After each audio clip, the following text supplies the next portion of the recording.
Hey people, welcome to my channel. I think it's been a while since the last time I was talking to you slash myself. Anyway, so if you've been following me on any platform, check the description box and then you know what I've been up to the last 5 months. And if this is your first time, welcome! And for your information, I was working on a cruise ship the last 5 months. And because working on a cruise ship is quite different compared to working ashore, I thought it might be interesting to give you a little insight. So here are 5 drawbacks of working on a cruise ship. Number 1, you work 7 days a week.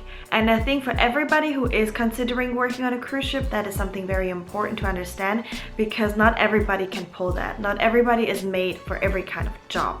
So from the beginning of your contract until the end, you work every single day. There's no such thing like a weekend or a holiday. We even completely lose track of what day of the week it is. Number 2, you always have to keep the time in mind. Obviously, the ship is not going to stay in port forever, and you want to make sure that the ship is not just leaving without you. So even when I was off and I had some free time ashore, I was never really able to completely unwind. I was always on high alert to make sure that I wouldn't go too far away, that I wouldn't be late, because my friend, you do not want to lose track of time. I've seen some people running. Number 3, the health aspect. You know, all the crazy stuff that happens to your skin when you're on a long flight? Yeah, imagine that for a longer period of time, because just like inside an airplane, you don't really get much fresh air inside the ship. You don't get fresh air inside the ship at all. Everything is air conditioned. When I first embarked, my skin was going crazy. It was breaking out, and this was just looking like a war zone. And when the ship was in the Mediterranean, I was suffering extreme hair loss. It was really bad, and I would freak out all the time because I was so worried.